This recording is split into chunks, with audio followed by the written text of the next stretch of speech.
Soy frudo. ¡Ay! ¡Raje! ¡Raje! ¡No más! ¡Ay! ¡Ay!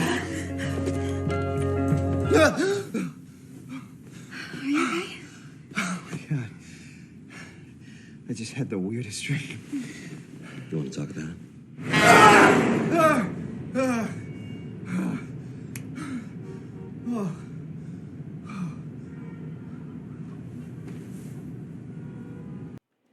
Well, hello everyone, and welcome back to the Dr. Nasir Shaikh Show. I'm your host, Dr. Nasir, the doctor of the democracy, the MD of the Republic, and today I have my reaction video for you. Once again, we're going to be talking about their Princess Meghan Markle, also known as the Duchess of Sussex, or as we like to call her, the Duchess of Sexes. That's right. Now, once again, we're going to play you a video. I'm going to give you my reaction to the video again. It's only about 45 seconds, and I think it's pretty funny, but it just goes to show you the hypocritical nature of these Hollywood elites. Because once again, Meghan is trying to tell us through some of her own podcasts that she was only being stereotyped for her body, not for her brains. Well, let's see how she decides to use her body or her brains in this video, and that's exactly what we're going to do with the reaction to it. And then the story that's behind the video, we'll go into that as well, all right? So let me go ahead and cue that up, and we'll be right back with that video.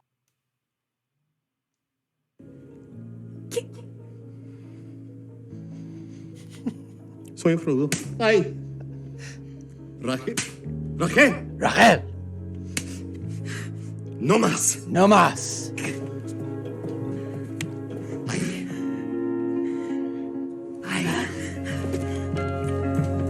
Stop. And you just saw that Lewis plants a big old smoocherini, okay, onto Rachel. And let's just continue this. Folks, this is just classic. Are you okay? Oh my God.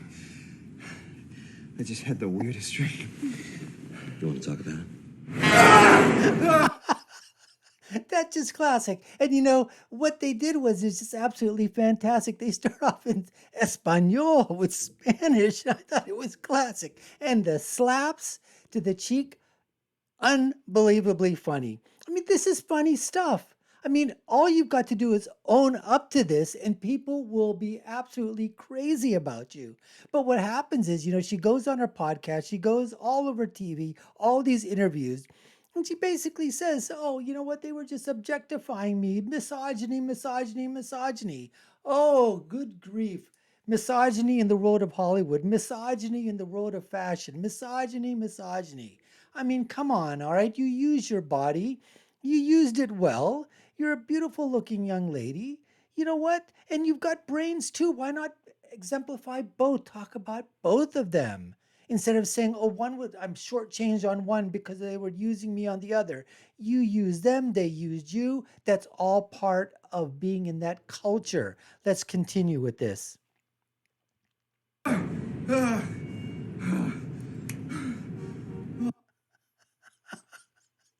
mean, this is just classic.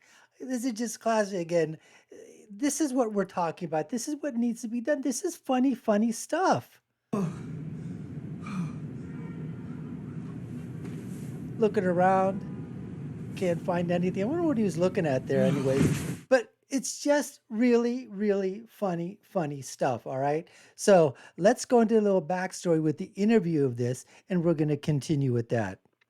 So I said before, this is the backstory. This was actually done. It's called Meghan Markle. I'm no Bridezilla, but I've enjoyed a 3 in a bed menage a trois. The royal bride-to-be Meghan Markle has been hiding a saucy little secret from Prince Harry. She once filmed a 3 in a bed. So let's go into this interview here. It talks about that the stunning actress now laughs about the scenes and calls them fun. She ended up between the sheets with her Suits pals, Patrick J. Adams and Rick Hoffman, who are both rumored to be coming to her wedding. Now, this was an interview that she gave with the Daily Star. She giggles. We did these things called webisodes for Suits, which gave us the opportunity to be playful. Now, folks, this is what we're talking about. She's being honest. She's talking about it. In this thing, she doesn't talk about anything about being objectified or being in a three-way menage a trois or anything like that. It is just an open, honest conversation that she did back then prior to her getting married, prior to getting her stardom, which she was basically a D-list actress. That's still what she was then, and she still is now. They like to call her a top A-flight actress. She is not by any means an A-lister, a B-lister, not even a C-lister. And I'm being nice by saying that she's on the D-list or whatever. Anyways, it talks about that it was in a reenactment of their moment when Rachel got together with Mike Ross in the file room, another episode where she uses her body, not her brain. Now, the really nice thing about this, they did this in Spanish and thing in terms that I think was really, really fun. Great language to use. It really showed it really showed a fun side of both Louis Litt, who played that character, and obviously, Rachel. So she just goes on to basically say, here's a picture from there. Here's another great picture of the three of them.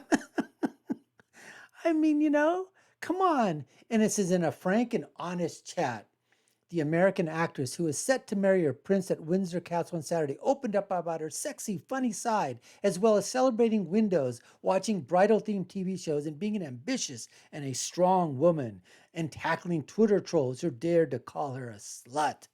Well, boy, oh boy, Meghan, I thought that, when you play these roles, you're going to get those things tossed at you, but you should be a strong woman. I thought women should stand up for their roles and stand up for what they believe. They want to use their body, use their body. They want to use their brains, use your brains. Absolutely.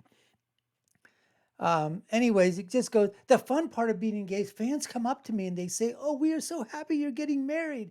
It has gotten a lot of drinks when I'm out and about because people want to celebrate. They're like, hey, yeah, sure, have a glass of champagne, you're getting married. However, the groom is obviously not Prince Harry.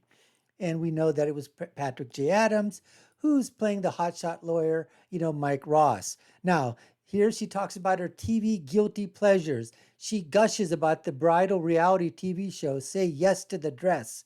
And she watches and she says, it's great. Now, although she says she has been married in real life before to a producer, Trevor Eggleston, for 2 years, she is by no means a bridezilla. Now, he just goes on to say basically that, she thinks that she goes, I think I'm very ambitious. Of course you are, Rachel. You are very, very ambitious. And you know what? Say it. Proudly proclaim it at the top of your lungs. Say that you are absolutely ambitious. You went after a prince.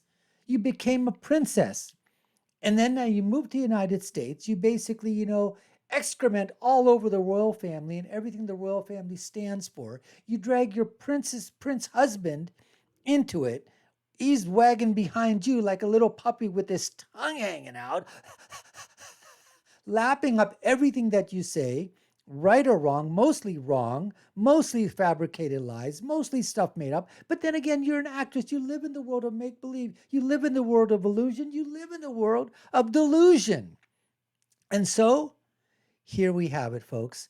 Just another hypocritic, elitist, wants to be loved by everybody. Everybody doesn't love her. She can't stand that. And so she goes out to play the victim card over and over and over again. In interviews, on TV, with her podcast, any place that she can proclaim that she's a victim of all these circumstances. She's one of the most privileged people in the entire world. You are so privileged. You've made money, you've had fame, you've had fortune. You still have those things. You've got a prince that you're married to, you're royalty. You are the American dream. You're living the American dream. You're living the world dream, for crying out, Meghan. But for you to come out now and to basically, shout out all of those things and make it look like that you were used and abused, by the people that the industry that you represent, that's just absolutely hypocrisy. Now, I did a video previously in terms of what I said what was the a-hole of the day, and it happened to be our Duchess of Sussex, or as we call her, the Duchess of Sexus. And Meghan Markle, you were the a-hole of the day then, and you continue to be the a-hole of the day even now. Well, listen, folks, thanks for watching this video. If you like, share this thing here, subscribe with our content. Look at our videos that we've put out in the past. We've got a whole bunch of other political videos that are going to be coming up, podcasts and videos on what's happening with the midterms coming. So thanks so much. Like, share, you know, ring that bell, ding that bell, smack that bell so you get notifications. And I'll leave you with, as I always do, and that's by saying the following, folks: when you're right, and when you're left, you're wrong. We'll see you again soon. Take care and stay safe.